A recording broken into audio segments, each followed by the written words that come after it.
بل حساب سبات زحسبون كمون زحبوه زخولو كله بقليل مفلات يخل انتي ناتفتر خمز خونه ناي مردع عقمو اللوو ازي زقورولو جنا كاب سبات كوولي ليو مستوعي لسب كاب سبات كله زحبوه مش وعدت مسترات اللوو مساتهم قال لما عن تابز فيديو كنزارار بينا نسخاتكمون مستوعلتن بلحتن تخينكم نبالخم بزوم شو عدت نقرات نفتش تخلوكم ساينس انتاي بالمسلكم امركم حدا نقر حابيو نتحيزو بوشتكم زلعل رأسة عمانتن دوبامين فلفل يخون دا امبر اتنقر نسابات انت تزاربكم امركم صرحكم زود غيرو يحاسبوا مو لو تخطهم تصدفا فاكم حيلي ويقول وات يدفعلكم لما عنتي ان الزرارة واللو من تفتات مع اخاتكم زخونها قمتكم زي خيل مشتراوا حيلي كغيرو لكم هذا نقركم لكم قنا از فيديو كساب زود دا اغالوكم كابو سرقو نقرات رحقو قدامي مستر سرعته ومشفاني مهيمنات ويدنقرنا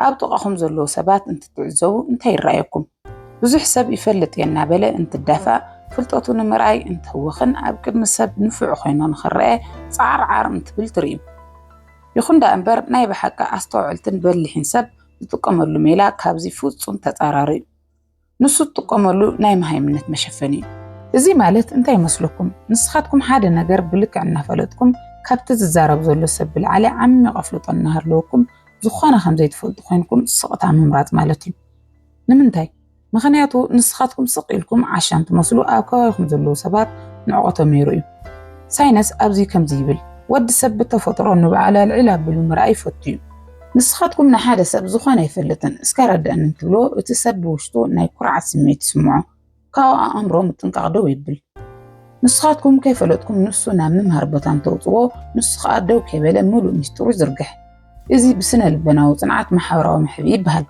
نسخاتكم كم نقحة تترايخم سبات وقرف خميم حابريتاكم يحبقلكم كاو حالفو أنا عخاتكم كودو أخمي دالو بناخا نسخاتكم كم زيت فلط خانكم نس التقارو سبات فلط ونقر بمولو يزرقح لكم نسخاتكم كي تزاربكم كالي سبت خكل تتصنعوا لعبي ميلا زيو أب منفسه وعالم تحتنا اتزعبينا يطبب مع زيو نسخاتكم يفلت مستولو حدش نقرنا يمقبال عامكم يقدل أي فلت أنو لكم تحت مستولو بنا ينفرصال فلتتكم يقلت لكم مستوعل تسابات أب سقطة وشتي عوي حيلة خمزلو يفلتو أب سقطة خموشتوهن كالي إساد مستو سمعو وتسابو وشتو زلو بادو بزرربكم ولي فتن نسخاتكم كا اتبادو ريخم كمي كبتحزوا خمزلوكم تردو ناي منفسه أبوتات لسان كان مجزء أبقال كالو معالتي شيء خات صلاة خازر خوك يزولو نزيو نسخاتكم سقم ستولو صلاةتكم أباخاتكم زلو محابريتا يسونو نسخاتكم قنانا عاتم زلوكم حابريتا أنه سخيخيد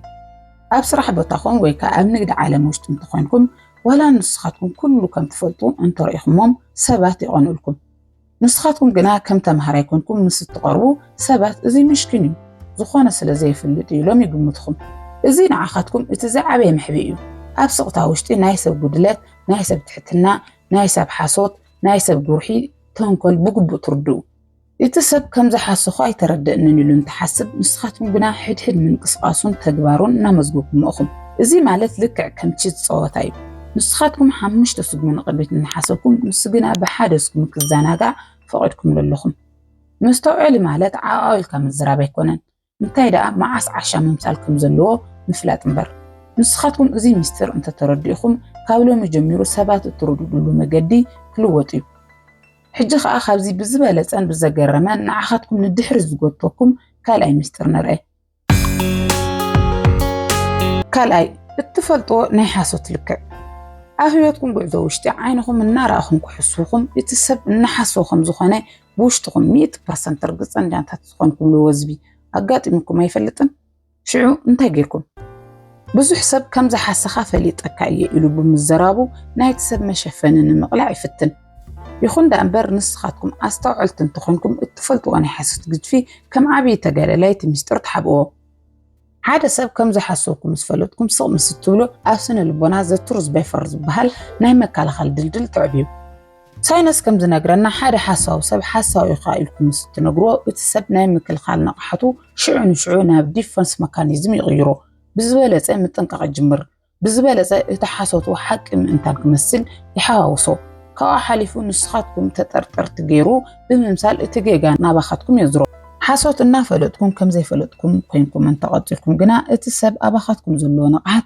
ይወርድ። ንዓኻትኩም ከም ዓሻ ወይ ከም ቀለልቲ ሰባት ይቆጥርኩም።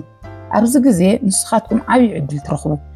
እቲ ሰብ ዘይተጠንቀቐ ዝነግረኩም ተወሰኽቲ ሓሶትን ብሓቂ ዕላምኡን ብዝርዝሩ ምጽናዕ ትኽእሉ። ንስኻትኩም እትፈልጥዎ ናይ ሓሶት ግድፊ ብምሕብዓኹም እቲ ሰብ ብባዕሉ ንባዕሉ ይሕሊፉ ክህብ መጻወድያና ዘርጋሕኹም ልኡኹም። ንስኻትኩም ናይ ሰብ መንፈስን ናይ ዝርርብ ሓቅነት ናይ ምፍላይ ጸጋ ክህልወኩም ይኽእል። ግናኸ ዝፈለጥኩም ኩሉ ብምዝራብ መንፈሳዊ ድኽመት እዩ። መስተውዕልቲ ሰባት ኣብ ሰብ ልቢ ዘሎ ሓሶትን ክፍኣትን እንትርእዩ እዚ ሓበሬታ ንትዕቢት ነቲ ሰብ ስም ንምጥፋእ ኣይጥቀሙሉን። እንታይ ደኣ ንባዕሎም ንምሕላውን ነቲ ሰብ ንምጽላይን ይጥቀሙሉ። ናይ ሰብ ሓሶት እናፈለጥኩም ስቕ ምስ ትብሉ ውሽጥኹም ሰላምኩም ትሕሉ። ካብ ምክርኻርን ምጉያቕን ትተርፉ። ናይ መንፈስ ጥንካረ ማለት ናይ ሰብ ጉድ ኣውፂኻ ምዝራብ ዘይኮነስ ናይ ሰብ ጉድ እናፈለጡ ካብቲ ሰብ ተንኮል ጉርሒ ንባዕልኻ ምሕላው ጥበብ እዩ። ንስኻትኩም ኣብ ስቕትኹም ውሽጢ እቲ ሰብ ኣብ ዘይበጽሐሉ ኣብ ዝለዓለ መንፈሳዊ ብርኪ ትበጽሑ። ሓሶት ሓቢእኹምሉ እንትቕጽሉ በዚ ርክባት ውሽጢ ሪሞት ኮንትሮል ኣባኻትኩም ኢድዩ። እቲ ሰብ ንዓኻትኩም ዝቋጻጸር እናመሰሉ ይሕስወኩም። ንስኻትኩም ግና እቲ ሓሶት ከም ሓበሬታ እናተጠቐምኩም ልኡኹም። ንኣብነት ኣብ ስራሕ ቦታኹም ሓደ መሳርሕትኹም ናታትኩም ስራሕ ንምስራቕ እናሓሰቦ እንተኾይኑ ፈሊጥ እየ እንተኢልኩሞ ሞባይል ወይ ስልኩ ይቕይር። ስቕ እንተኢልኩም ግና ኣበይ ከም ዝጋግን ከመይ ከም ትከታተልዎን ንምፍላጥ ምሉእ ግዜ ይህልወኩም። ንስኻትኩም እትፈልጥዎ ናይ ሓሰት ግድፊ ብምሕብዓኹም ጸላእትኹም ንዓኻትኩም ዘዳልዎ ጉድጓድ ንዓዓቶም ይኸውን። እዚ ካልኣይ ምስጢር እዩ። ሳልሳይ ናይ ጸገማትን ናይ ቆስልኹም ናይ ብሓቂ ትርጉም። ኣብ ህይወትኩም ውሽጢ ብዙሓት ክሕደታት ከበድቲ ሕማማት ይሕልፍኩም ክትኮኑ ትኽእሉ ኢኹም።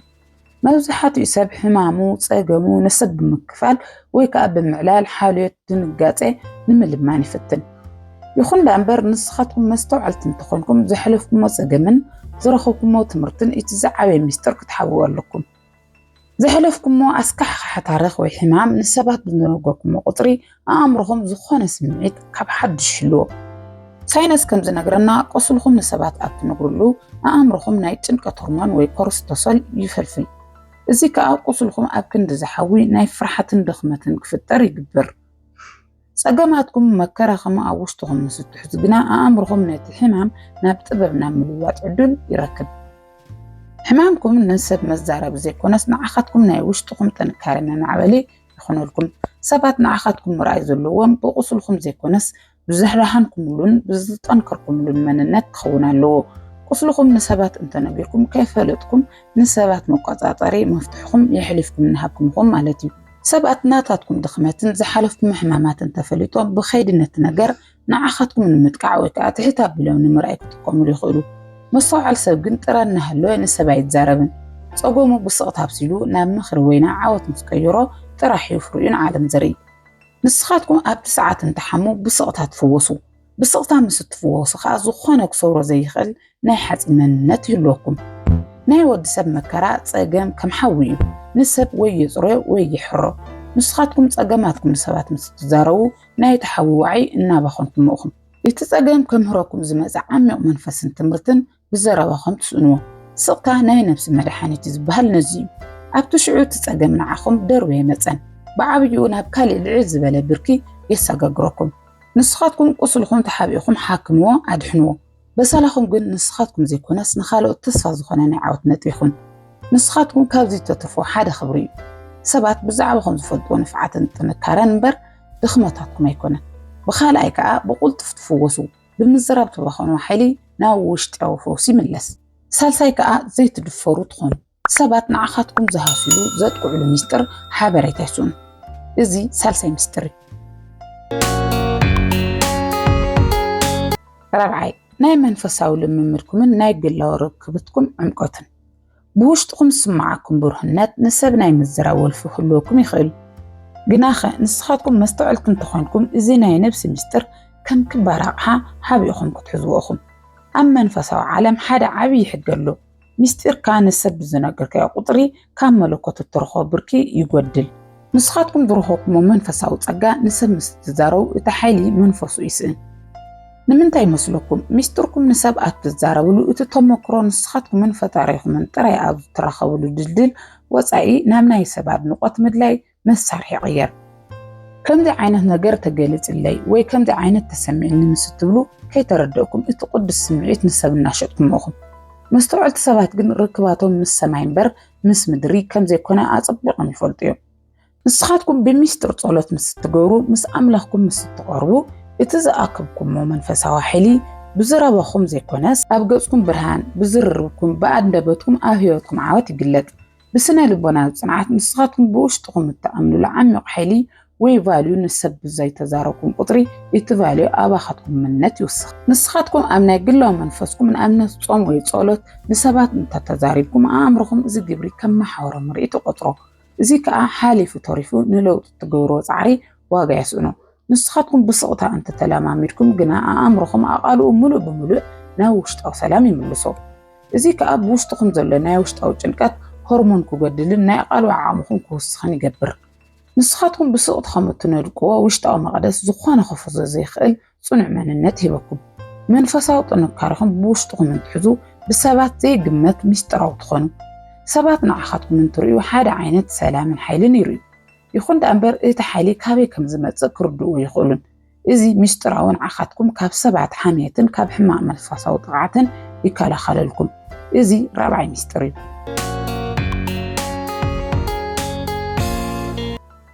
ሓምሻይ ናይ ጸላእትኩም ቀጻሊ ስጉሚ ምፍላጥኩም። ኣብ ህይወትኩም ውሽጢ ሓደ ሰብ ክጎዳእኩም ከተኣጓጉለኩም ወይ ብኣኻትኩም ሕማቕ ነገር ክሰርሕ ምዃኑ ቀዲኩም ተፈሊጥኩም እንታይ ምገበርኩም? መብዛሕትኡ ሰብ ኩሉ ፈሊጠ ኢሉ ብምዝራቡ ጸላእቱ ንምባእስ ይህወኽ። ይኹን እምበር ንስኻትኩም መስተውዓልቲ እንትኾንኩም ስለ ጸላእኹም ዘለኩም ሓበሬታ ከም ዓብይ ምስጢር ክትሓብኡ ኣለኩም። ኣብ ናይ ገድሊ ህይወት ውሽጢ ሓደ ሕጊ ኣሎ። ንሱ ከዓ ጸላእኻ ከም ዝፈልጥካዮ ከይፈልጠካ ምግባር እዩ። ንስኻትኩም ናይ ጸላእኹም ቀጻሊ ስጉሚ ኣቐዲምኩም ብምፍላጥኩም ንሰብ ወይ ንባዕሉ ወይ ነቲ ጸላእ እንተፍሊጥኩሞ ጸላእኹም ሽዑ ንሽዑ ስልቲ ይቕይር። ብዝበለጸ ከዓ ይጥንቀቕ ወይ ከዓ ንዓኻትኩም ከጥቅዕሉ ዝኽእል ካልእ ዘይተጸበኹሞ ነገር ይደሊ። ምፍላጥኩም ሓቢእኹም ግና ከም ዘይፈለጥኩም ኮይንኩም እንተቐፂልኩም ጸላእኹም ዝደለዮ መንገዲ ብርእሰ ተኣማንነት ተመሊኡ ይጓዓዝ። ንስኻትኩም ኣብ ስቕታኹም ውሽጢ ንሱ ዘዳለዎ መእሰሪ ከመይ ከም ትፈትሕዎ ናብ ናይ ባዕሉ ክትምልስዎ ሙሉእ ግዜ ትረኽቡ። ንስኻትኩም ደቂስኩም ኢኹም ኢሉ እንተሓስብ ንስኻትኩም ነቕሒኹም ምጽናሕኹም ጸላእኹም ገና ከይጀመረ ክሰዓር ይገብሮ። ናይ ወዲሰብ ኣእምሮ ዘይተጸበዮ ነገር እንተጓንፎ ናይ ምሕሳብን ናይ ምውሳንን ዓቕሙ ይበታትኖ። ንስኻትኩም ናይ ጸላእኹም ተንኮል ፈሊጥኩም ስቕ ምስ ትብሉ ዓወት ትገብሮ ብሓይሊ ዘይኮነስ ብምስንባድ እዩ። ጸላእኹም ጥቕዓት ኣብ ዝጅምረሉ ሰዓት ንስኻትኩም ብዝግባእ ተዳሊኹም እንትረኽበኩም ብዝተፈጥረ ስንባደ ንዓኻትኩም ዓብይ መሳርሒ እዩ። ምፍላጥኩም ምሕባእኹም ጸላእኹም ብኣኻትኩም ዘለዎ ሓበሬታ ክጋገ ትገብርዎ። ንሱ ንዓኻትኩም ከም ቀለልቲ እንትቆጥረኩም ንስኻትኩም ግና ነቲ ምንቅስቓስ ልክዕ ከም ጌም 5 ስጉሚ ቀዲምኩም ኢኹም። ንስኻትኩም ከይተዛረብኩም ጸላኢ ብናሃቱ ተንኮል ልክም ክብል ትገብርዎ ማለት እዩ። እዚ ሓምሻይ ምስጢር እዩ። ሻድሻይ ኣብ ልዕሊ ነብስኻ ዘለካ ምጥርጣር ውሽጣዊ ጽላሎትን። ብውሽጥኩም እዚ ነገር ክሰምረለይ ዶ ይኾን ዓቕሚ ኸ ኣለኒ ዶ ዝብል ፍርሓት ወይ ከዓ ምጥርጣር ክስማዓኩም ከሎ እንታይ ትገብሩ? መብዛሕትኡ ሰብ እዚ ውሽጣዊ ድኻሙ ንሰብ ብምዝራብ ኣጆኻ ዝብል መበራታትዒ ንምርካብ ይፍትን። ይኹን እምበር ንስኻትኩም ኣስተውዓልቲ እንተኾንኩም ኣብ ባዕልና ዘለና ምጥርጣር ንሰብ ብምዝራብ ዓብይ ውድቀት ምዃኑ ትርድእኹም። ብሰባት ኣእምሮ ውሽጢ ንዓኹም ዘለዎም ናይ ክእለት ብቕዓት ወይ ግምት ሽዑ ንሽዑ እናጎደልኩም ኢኹም። ሰባት ንዓኹም ዝርእኹም ንስኻትኩም ንነብስኹም ብትህብዋ ዋጋ ልክዕ እዩ። ንስኻትኩም ኣይክእልን ክፈርሕ ምስ ትብሉ ሰባት ንዓኹም ንምሕጋዝ ዘይኮነስ ንዓኻትኩም ንምትካእ ወይ ከዓ ካባኻትኩም ንላዕሊ ሓላፍነት ንምርካብ ዕድል ይረኽቡ። ሳይንስ ከም ዝብሎ ጥርጣሬኹም ብውሽጥኩም ሒዝኩም ኣብ ግርን ተቕሊብኩም ኣእምሮኹም ኢሮፕላስቲክ ዝበሃል ከይዲ ሓድሽ ናይ ምድፋር መንገዲ ይዕቢ። ንሰባት እንተተዛሪብኩም ግና ጥርጣሬኹም ኣእምሮኹም ከም ሓቂ ይጽዕኖ። ንስኻትኩም ጥርጣሬኹም ብምስጢር ሒዝኩም እንተተሰሪሕኩም ግና ደጋዊ ዓለም ናታትኩም ልክዕ ሓንቲ ጽኑዕ እምኒ ይርአኩም። እዚ ናይ ሰባት ኣረኣእያ ከዓ ተመሊሱ ንዓኻትኩም ርእሰ ተኣማንነትኩም ይዕብየልኩም። ኣብ መሪሕነትን ስልጣንን ውሽጢ ዓብይ ሕጊ ድኽመትካ ንጸላእትኻ ኾነ ንፈተውትኻ ኣይተርኢ ዝብል እዩ።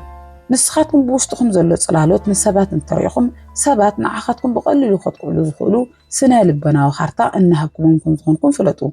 ጥርጣሬኹም ብምስጢር ብምሓዝኩም ሰባት ኩሉ ግዜ ንዓኻትኩም ክፈርሑኹምን ክኽብሩኹምን ይገብር። መስተውዕሊ ሰብ ፍርሓቱ ንፈጣርን ንነብሱን ጥራይ ይዛረብ፣ ንዓለም ግና ከም ኣንበሳ ኮይኑ ይወፅእ።